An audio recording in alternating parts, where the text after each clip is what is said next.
alarm bell. It's time to finalize installing these water tanks. Everything from here on out is going to be designed to be removable. So I've run into like a little bit of an issue and I can't really just flip it around. It's not on, is it? Go, go, go, go, go, go, go. I'm going. Almost flooded the boat there. It'd be better if I could have the fills on the left and the pickups on the right. Yeah, we'll figure it out. To be continued.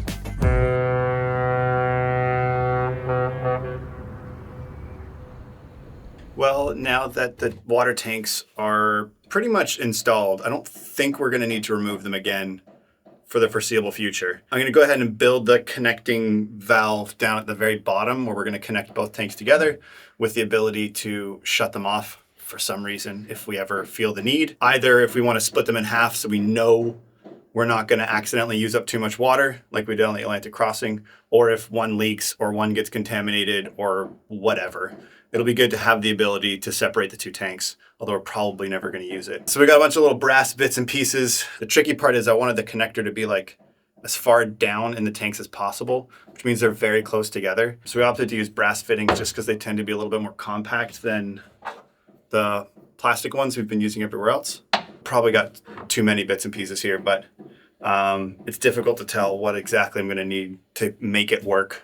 So I'm going to start putting some Lego together and hopefully finish this and connect the tanks together.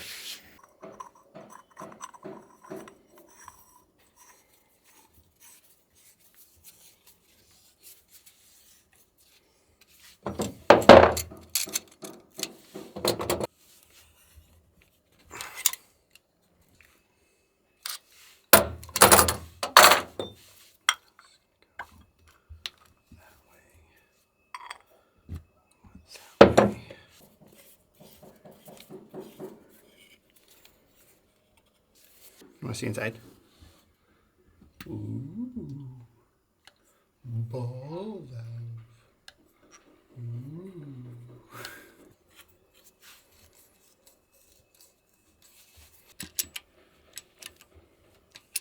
Because this is kind of a tricky thing to install and the spacing is kind of tricky, the way I decided to compromise is by doing a hose on one side, because then the alignment can be off by a little bit, because the hose is sort of flexible. So there'll be like a hose here, and then this can kind of be squished a little bit for the alignment. And then to make sure that this is upright and vertical so that this is, the shutoff valve is accessible, I'm putting in one of these like quick connect on this side. So we can thread this into the tank, thread one of these into the tank. So this is what's installed in the tank permanently.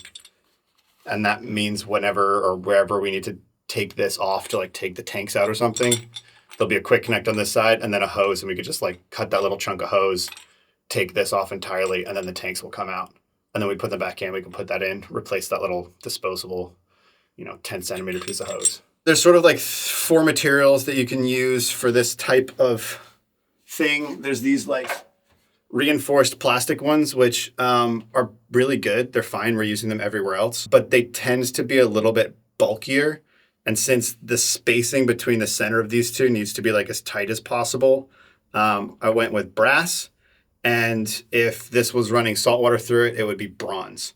It could also be stainless, but that's more expensive and more complicated for kind of no reason. This is all freshwater. Brass is totally fine. Most of the fittings for our freshwater system are going to be brass if we need them, or plastic, most likely. I've done all the thread locker and this is all lined up and it's all good to go. So now I have to crawl down in the hole and install it. All right, I'm gonna need that.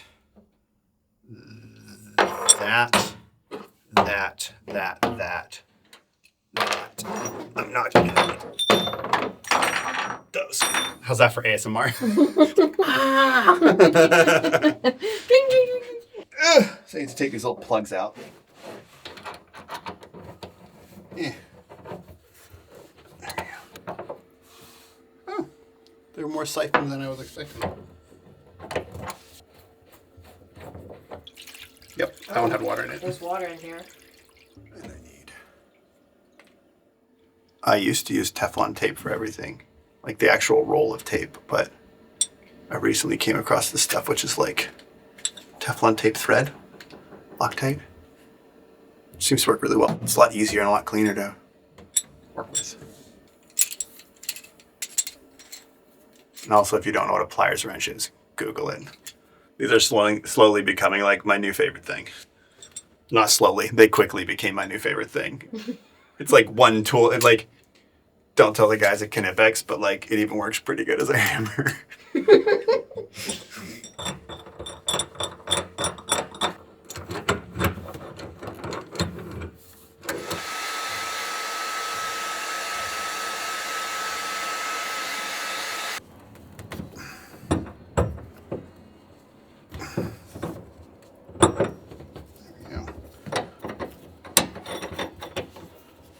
Something like that.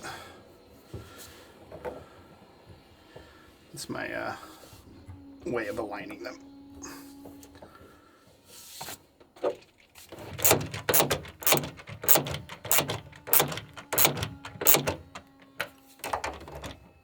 Cool. This handle is too long, but it doesn't matter because we're going to be probably cutting it off here, welding something on, and moving this handle up here somewhere. So it doesn't really matter that it's too long. But that's in, and that works. I like it. Ugh, done in the hole. Now we can start plumbing these water tanks through this bulkhead into the compartment in the back of the head, like it's the front of the head. Boats are weird. Where we're gonna have all of our like freshwater distribution. But I am done in the hole for now. Oh, also, you guys have been asking a lot about this little screwdriver that I've been carrying around in my little pouch for the last 2 years. It's awesome. It's made by Vera Tools. It has a bunch of bits that store in the handle, which is convenient. It also has a little latch so you can flop it down. So you can turn it into like a ratchet driver. It's got forward and reverse on there. And what's kind of cool is, it's rusty. So you can tell I've been using it. You can get like the little adapter, so you can put in the 6-sided and turn it into a 1/4-inch drive. So you can put little sockets on, but also you can put on 3/8 sockets because the outside of this is a 3/8 driver. So you can put on bigger sockets and they magnet on there. So it's a 1/4-inch ratchet and a 3/8 ratchet. And it's tiny and it's fantastic. And then if you want to have a long-handled screwdriver, you just get the bit set with longer handle, with longer shafts, and then you have a nice long-handled screwdriver. So it's like the only screwdriver handle that I've been carrying, and then you just carry whatever bits you need. Tool time of the day. Back to work. Should we leave the link in the description for if people are interested? Just like yeah, well, we'll leave the link to their website, and then also I think you can get these on like Amazon. They're everywhere. And then yeah, that's the little bit driver kit. We'll leave the link to Amazon because then we get a little bit of we get a commission from our Amazon affiliate link. There you go. Deal. So if you want to help us out, buy it on Amazon, or click on the Amazon link and buy anything you want. Exactly.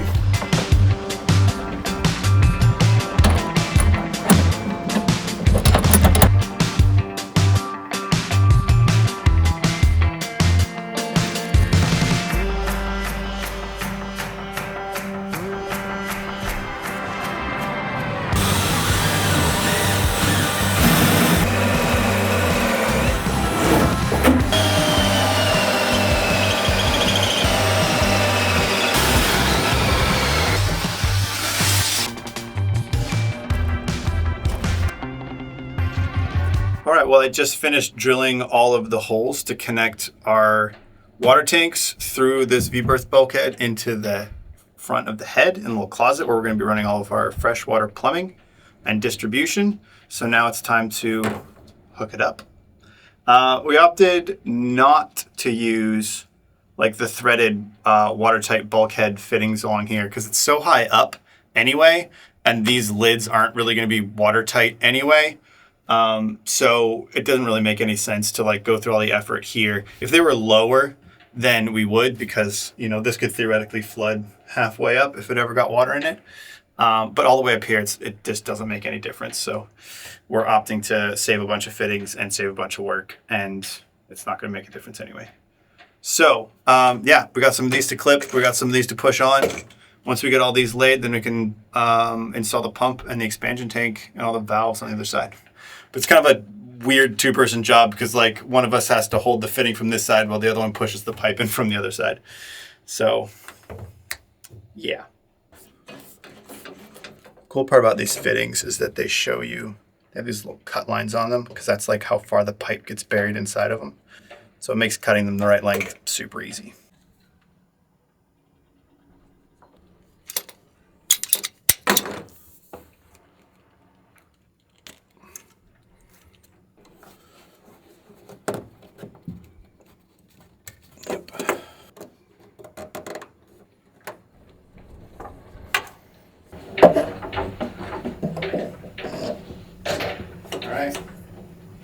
Is it lined up? Wiggle, wiggle, wiggle. Yeah, and push. Wiggle it back and forth and up and down. And while you push. Yeah, that's all right. Super. Okay. This one I should have like a pretty good eyeball on. All right, slide it in. Maybe. Okay. Push. Okay. Wiggle, twist. There you go. In. Yep. All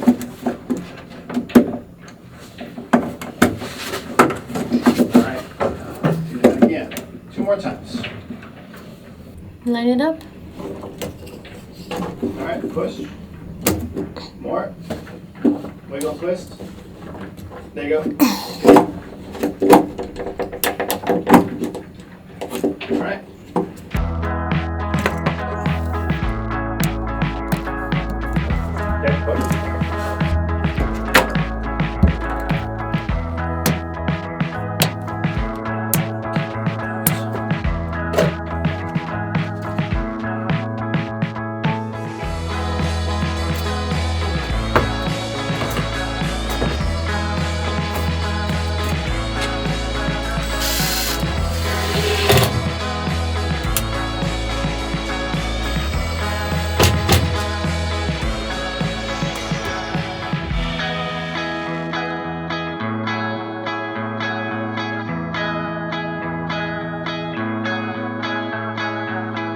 This is as done as it can be right now. So what we ended up having here is start on the left, work my way right. The 2 vents for port and starboard tank. I'll figure out what to do with the tops of those later so that nothing can get down in them. Kind of want to make some sort of like valve that lets air through but not water. Because we're venting them inside the boat, if we ever overfill the tanks, it would be nice if they just went up and shut off a valve rather than overflowing into the bilge. Probably should start on the right. These are the pickups from the tanks, port and starboard, so we can turn those on and off, depending on if we want to isolate the tanks or not. Most of the time, I think we're probably just going to leave both of them open. Since the pickups are like all the way down in the very, very lowest corner, it's not going to matter if the boat's heeling over. They'll both pick up just fine. We're not going to have like air getting sucked out of one like we would have before, because before our tanks were so far apart that when we're heeled over, if we were like 50% full, it would eventually drain all the way down and the pump would be sucking air. So we actually had to isolate them before. But now it shouldn't be an issue, so we can leave both of those open most of the time. And then we've got the filter here, just in case we have any debris in our tank. It's easy access and the filter's facing down, so any water will just get like stuck in here.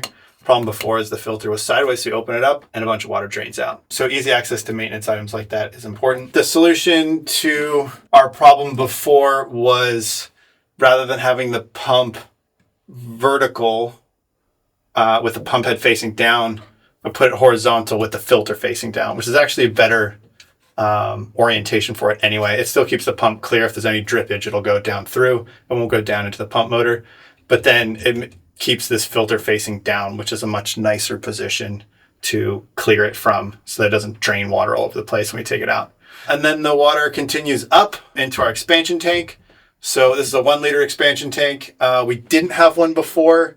We kept trying to use variable speed pumps to control the water flow. So if you just cracked the faucet on just a little bit, theoretically the pump would spin slowly. We never really got those pumps to work very well. So this time around, we're going kind of more, I guess, old school with an expansion tank. So theoretically, this expansion tank will fill up and slowly provide just like a little bit of pressure for when you're like brushing your teeth or when you just need like a little bit of water. And then the pump will kick on when this is empty and kind of fill it back up again. So it stops the pump from just running, you know, when you just sort of crack the water just a little bit. We didn't have one before. I think we're going to like having one now. And then the water goes over and down, and this is like our main out into the rest of the boat for our pressure system. So I also put an on-off switch here because if for some reason the pump's just running or we're trying to sleep and it's running rather than shutting off all the fresh water system, we can just close it off here and it'll stop the pump. Also, this is a little bit more of a complicated system. I think this is the yard telling us that it's closing time. Hello. All right, where were we?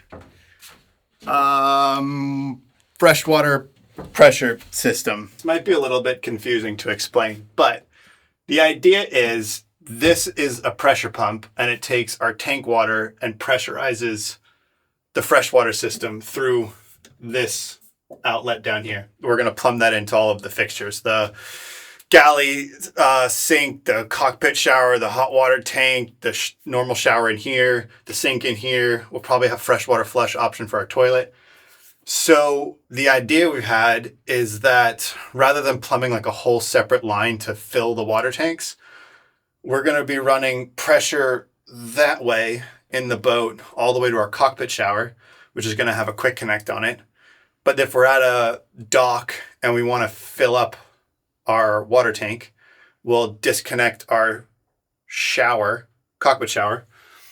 We will close this valve, which will shut this pump off, open up these 2 valves down here, which opens up the fills into our tanks. And then the hose pressure from the dock will pressurize the whole boat so we can actually use that water in the sink or the shower without running our pump or running out of our tanks. And it'll run water back through this. It'll hit this and it won't be able to go backwards to the pump, but then it will flow through these 2 valves into our tanks to fill them. It sounds more complicated than it is. It's actually really simple because it eliminates a whole bunch of extra plumbing. But that's the idea. So that's why we've got like shutoffs for our tank fills.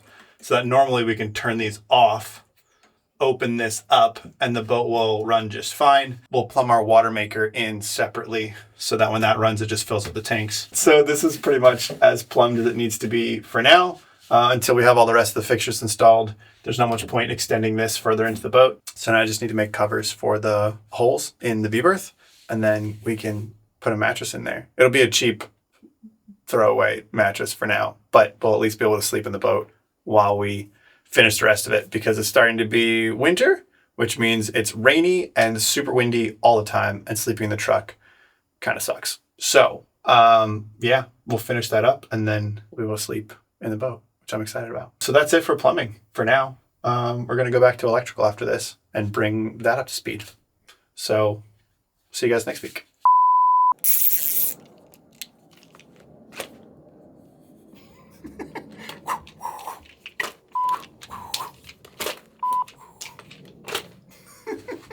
Well, no, because we have to.